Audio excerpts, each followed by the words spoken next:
Tomorrow actually is World Polio Day. Tonight, though, there's a special event at the State Theater in downtown Traverse City, and it's put on by the 3 Rotary clubs in Traverse City. Both of these women are involved in Rotary. Kathleen Guy, you are with the Sunrise? Traverse-based Sunrise. Traverse-based Sunrise Rotary. And Marcia Minervini, a very familiar face. She's a real estate agent in Traverse City, but also I'm with the Noon Club. With the Noon Club. Ladies, thank you for being here. Thank you. I want to first talk about the fact polio was considered the most feared disease of the 20th century. If that doesn't catch your attention, I don't know what does, because it was a huge epidemic going on. And Marcia, you actually are a polio survivor. Yes, I lived in a little tiny town in the Upper Peninsula. We didn't even have indoor plumbing until I was 12, so it was a very small town. And there were 7 children who contracted polio within a 2-week period, and I am the only survivor. You're the only survivor. Mm-hmm. Wow. And you said you were under 2 years old. Yes, I was just a baby. And tonight you'll actually be involved with the documentary that'll be taking place called The Shot Felled Round the World, talking about how a research team actually came together to try to combat this. What can people expect from the documentary? I think it's a fascinating story about the life and the work of Jonas Salk and his research team.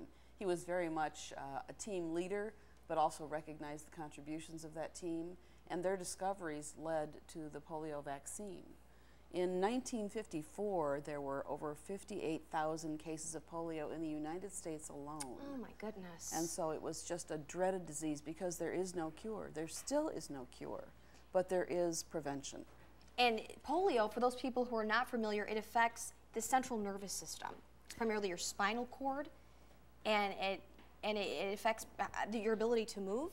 And to breathe. And to breathe. It affects your muscles, it affects your lungs, it affects your whole system. I had the bulbar polio, which was the paralytic polio. And but I'm fine. But you're fine, and it's wonderful to see you here. One of the big proponents, too, of the vaccine that ended up coming along was the March of Dimes, involving President Roosevelt. And I'm a huge proponent of this. I'm on the board in Traverse City, so I obviously support this 100%. But it's nice to see how far we have come since the days when countless people, babies, were dying. That's right. And tonight, this really kind of shows the history of polio and where we've come today.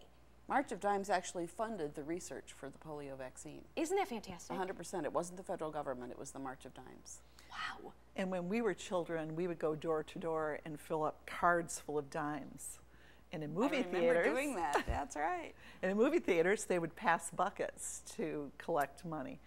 They'd collect coins. We have inflation. Yeah, that's right. What you were saying earlier. Tonight, at the State Theater, it starts at 6 o'clock. 6 o'clock. And Marcia, you'll also be answering questions, too, at the end of the documentary. Yes, we will. Okay.